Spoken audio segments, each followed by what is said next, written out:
বয়স্ক লোকের মধ্যে একটু যারা নামাজ রোজা করে এবার নিজের অনেক বড় আব্দুল কাদের জিলানী বাপ, যে ভালো মানুষ তো দেখি না বেটা, ব্যস্ত যাই না, লোকই তো নাই, আমরার মতো 2-4 জন না গেলে যাইবো কেনা? আরে বাপরে, ফেরেশতারা একটা ফেসে ফুরে রয়েছে আমনে লেগে। না না, লোকই তো নাই আমনের মতো ভালো লোক, কথা বুঝছেন?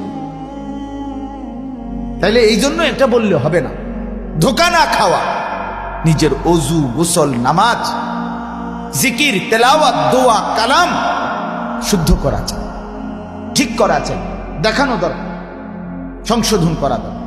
পাক না পাক, হালাল হারাম, জায়েজ না জায়েজ প্রতিনিয়ত শিখতে হবে।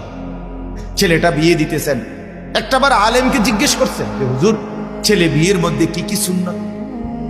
মেয়েটা বিয়ে দিচ্ছেন, একটাবার আলেমকে জিজ্ঞেস করছেন যে হুজুর মেয়ে বিয়ে দিচ্ছি, কি কি সুন্নত তরিকা আমার নবীর জিজ্ঞেস করছেন কয়বার?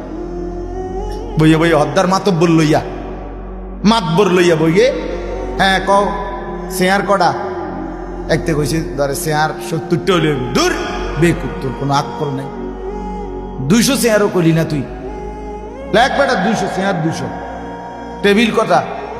এই টেবিল কয়টা, কয়জন করে বইতে? আরে 6 জন করে দে, 8টা 6-8 মানে এডি ঠিক করে বইয়া বইয়া, চেয়ার কয়টা, টেবিল কয়টা, বদনা কয়টা, লোডা কয়টা, নুনের বাড়ি কয়টা, পেঁয়াজ কদ্দুর, সাইল কদ্দুর, খিরা কদ্দুর, টমাটো কদ্দুর, হ্যাঁ গেট হবে কোথায়, বিয়ার খরচ কয়টা, বাজে খরচ কয়টা, হাইয়েস্ট বাস দিয়ে যে বেড়া বেড়ি একসাথে যাইব, হ্যাঁ অসভ্যরা যে বেপর্দা একসাথে এক গাড়িতে চাইপা বইয়া যাইব, হ্যাঁ এডি গাড়ি লাগবো কয়টা, এই সব ঠিক করে খালাস, এই খানা দানা, পেঁয়াজ রসুন, ভাত তরকারি, চাল ডাল, এই অনুষ্ঠান শেষ। হুজুর রে গিয়া বলে আসছে হুজুর রবিবারে মাইয়াগার বিয়া, দুপুরে গিয়া দুগা ভাত খাইয়া শেষ। হুজুরের লগে সম্পর্ক এতটুকু যে দুপুরে গিয়া দুগা ভাত খাইয়া।